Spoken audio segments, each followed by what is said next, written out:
Hey everyone, welcome back to another Monday Motivation, and this week I am ecstatic about the topic.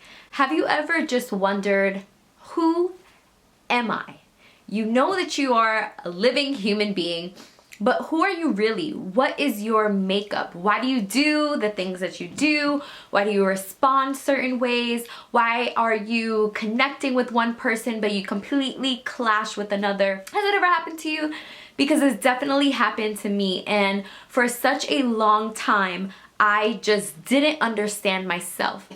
And it wasn't until I started dating my husband, this really caused us to pursue this deeper understanding of each other. But what we didn't know was that in the attempt to try to understand each other, we were able to understand ourselves so much better.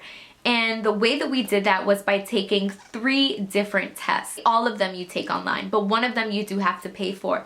But I felt like it was so important to share these things with you guys because it has helped us in our relationship. It's helped me with my relationship with other people, and also just gave me a better understanding of how I was created. I do certain things that some people might find bizarre or weird, but after I read this information that was in these tests, I realized I'm not weird. Like, this is the way that I was created. This is the way that I'm supposed to function.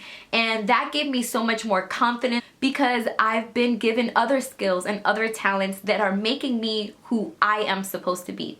And there's so much freedom in knowing who you are. So the first thing that I would recommend to you guys is taking a personality test. Now, we took the Myers-Briggs personality test, and you can take this online for free. It's about 62 questions, and I've even done this with my students because it just opens your eyes. Maybe some things are not 100% accurate, but this is the most accurate test that I have taken ever. So it's the Myers-Briggs personality test. I will also link it down below what it is. What this personality test is, it will generate 4 different letters for you, and each letter represents a word. So my code, my 4-letter code, is an ISTJ, which means that I am an introvert, I'm a sensor, I'm a thinker, and then J stands for judging. Not that I judge you, even though I might, but judging in the sense of needing to know information in order to make decisions. So that's my code, ISTJ. And my husband is an INFP. So these codes might not mean anything to you, but if you've taken the personality test before, then hopefully you can relate in some way, shape, or form. But after you take the personality test, it will give you the 4 codes, and then you go and you Google, you learn about yourself. So I like the personalitypage.com, and I will also link that below for finding out information about yourself. Now, this specific one titles me as the task fulfiller or the duty fulfiller. In other words, I like to get stuff done. And so as I was reading that, I just realized, wait, this is me. This is why I enjoy being busy. This is why I enjoy working alone. And for some people, they might look at me and say, oh, Amanda, you work too much, or oh my God, give me a break. But I genuinely enjoy that stuff. And for a long time, I felt weird, and I felt like maybe I am working too hard.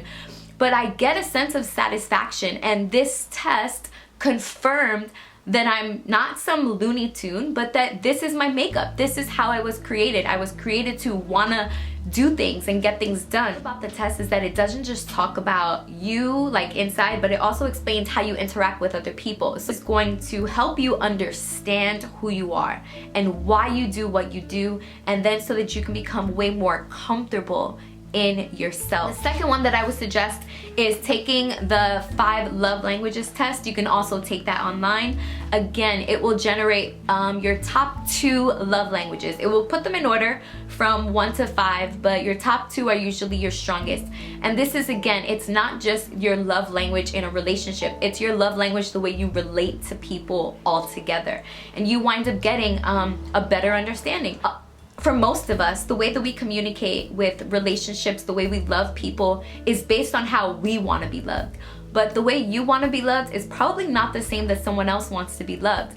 And for some people, they love receiving gifts. And so on every occasion, they want to give that person a gift. But some people, I don't know who, but some people are not gift people. Actually, I'm not a gift person.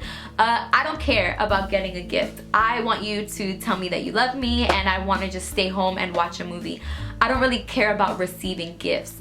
But someone that loves giving gifts or loves getting gifts is always going to give someone a gift and might be disappointed that that person doesn't respond in the same way that they probably would. And you have to know how you like to be loved, but then it will also be important to find out how the person that you're in a relationship with, or your friends or your family, how they like to be loved.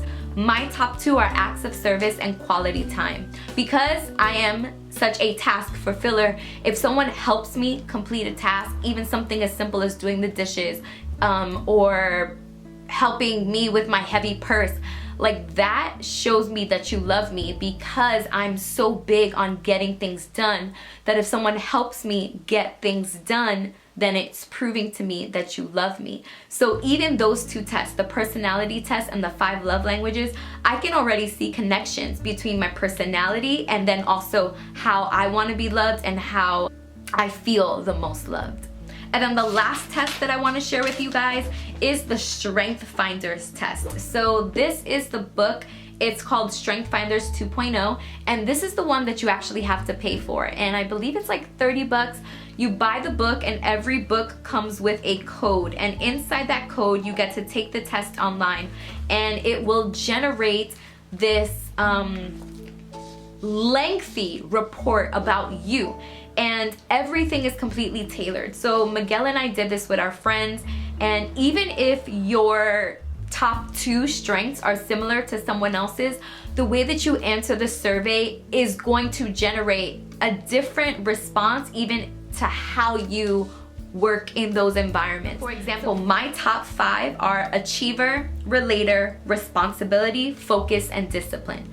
I know, I'm so one-dimensional, but this is a completely different test. Now we're doing a third test, and this third test is now confirming so many of those things about my personality. Achiever, relator, responsible, focus, and discipline.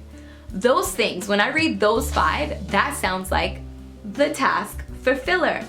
And this one gives you, I want to say, about a 5-page report as to how exactly you operate, and it's so detailed, and you can spend just days reading about yourself. But again, the point of this book, of this one specifically, Strength Finders, is for you to understand what your strengths are and for you to grow in them. The book actually argues that so many times we try to work on our weaknesses, and there are some things you need to work on that's a weakness, but for the most part, when it comes to a skill, the book will argue if that's your weakness, then that's your weakness. That's why somebody else is strengthened in that area to be able to help you. But whatever your strengths are, focus on that. Grow those areas, because that's where you're going to bloom the most. And it gives this example of this football player, this kid that doesn't really know how to play football well, or he's not skilled in football, and he practices and practices and practices, but there's someone else that is skilled in football and they kill it, and it's just so natural to them. And the kid that's been practicing for so long, he practices for maybe a 5-minute of fame type of thing. He's exhausted all of this energy, all of this time into 5 minutes of fame, 5 minutes of playtime, because he wasn't good enough all of that other time to actually make the game. But if he would have focused those years and those hours into something else that he was good at, he could have been way more skilled. So it pretty much argues, why work so hard to just become average when you could be working hard to be the best at what you are skilled in? Things are so helpful for you to understand who you are. If you're someone that is just really confused, or you clash with a lot of people and a lot of individuals, this would be the perfect setup to springboard you for the rest of the year to feel like you are on your A game. There's nothing more important than understanding who you are.